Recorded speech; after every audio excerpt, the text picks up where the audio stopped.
Dear students, good morning.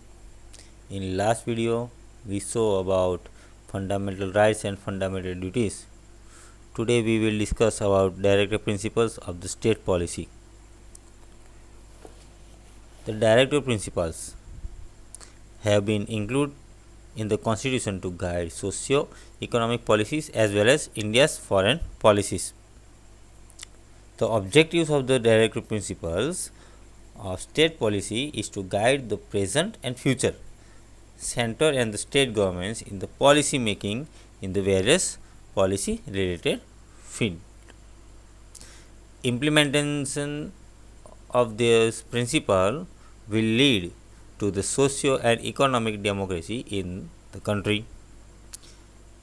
These principles reflect the ideas of welfare of state and socialistic pattern of society. This gives guidance regarding framing of healthy foreign policies. These principles are not binding on the government. Citizens cannot approach the courts for the implementation of these principles. Now, however, the Dr. Babasaheb Ambedkar regarded these principles as the fundamental in the governance, and he said to rule the regime, these principles are the foundations. It means an attempt to establish political democracy in our constitution. Political democracy is incomplete without social and economic democracy. So here directive principles have been classified as economic, social, political and foreign policy related, education and cultural policies. We had discussed about fundamental rights. So whereas the fundamental rights limits the powers of the states, the directive principles expand it. The fundamental rights establish political democracy, whereas the directive principles are intended to establish social and economic democracy. Fundamental rights and directive principles are complementary to each other, means both are similar in some ways to each other. So here we first discuss about the principles related economic policy. Now, what is there in principles related economic policy? So for the modification of the economic policy, there are certain principles which are given below. So some principles are given here to modify the economic policies, and in that, equal distribution of wealth and resource amongst all the classes for the welfare of the citizens should be done. The state should not observe the assets and production of the resources do not get distributed only to certain groups of section of the society. Equal pay for equal work for both men and women should be given. Provision should be made for good health. At times, due to financial burden, men, women and young children take up works at highly unhygienic places. This should not be allowed. States should promote cooperation in administration and industrial units by laborers.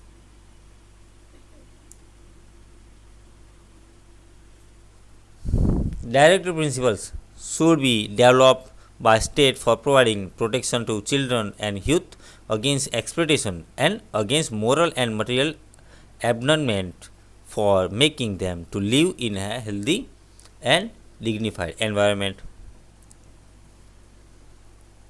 Relief and live at the time of pregnancy should be provided to women, workers' insurance bonus, maternity leave, gratuity, and other legal rights should be included in the policies. Economic policies should be made to organize agriculture and animal husbandry on modern and scientific lines. So these principles are included in economic policy. Now we will discuss about principles related to social policies. So now what is there in social policies? So here the constitution makers wanted to establish an exploitation free society. So the directive principles related to social matters are here. Which are the directive principles for the social matters? So the endeavor of the state government should be promote welfare of the weaker sections of the society. Steps should be taken for economic and educational development of the SC, means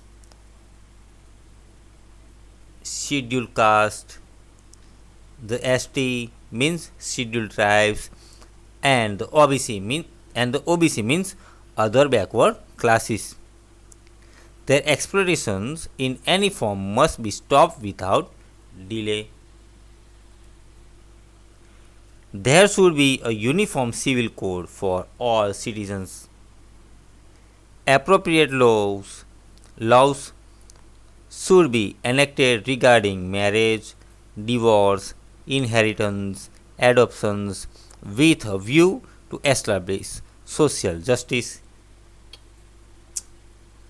The endeavor of the state should be provide employment to every able-bodied person as well as to take care of the people in old age, disabled and poor by providing financial assistance. So these are some policies under social. These are some principles under social policy. Now we will discuss about principles related to the international policy. Now what is there, or which directive principles are under the political and international relations? The state should establish Panchayat Raj and it should appoint suitable officers who work and provide financial aid to establish this system.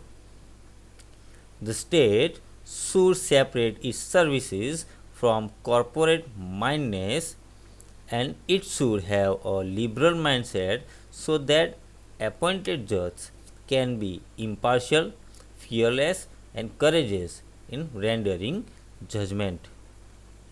Rendering judgment means in giving judgments.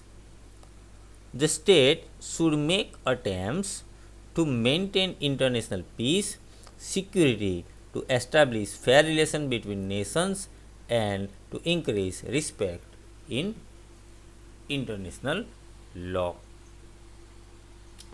Now we will discuss about principles related education and cultural policies.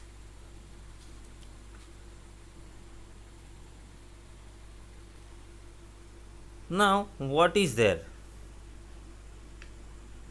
in principles related education and cultural policies? So more than 80% of India's population was illiterate and therefore a matter of concern for the constitution makers to tackle a problem of illiteracy. The following directive principles were laid down. Which are they? So make provision for free and compulsory education for all children in the age group of 6 to 14 years within a period of 10 years from the date of implementation of the Constitution.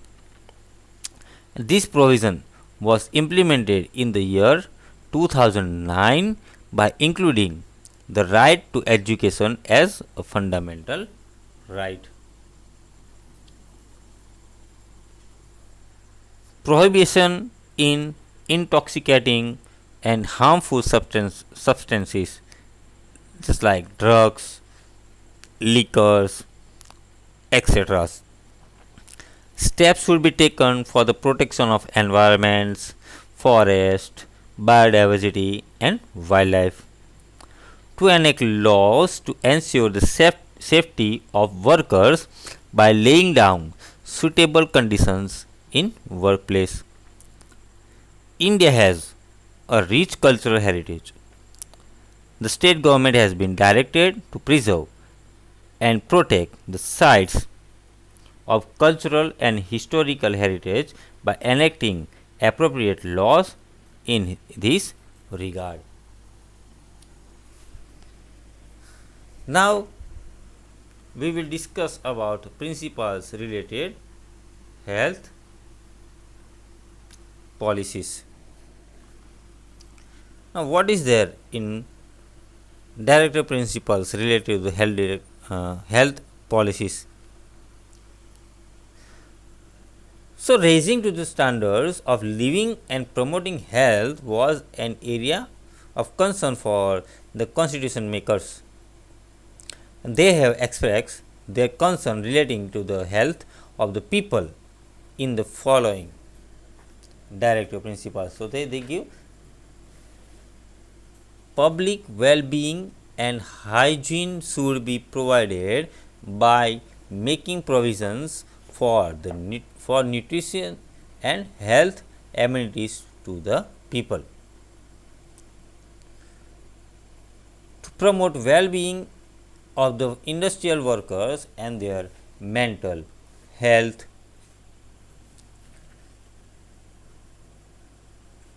So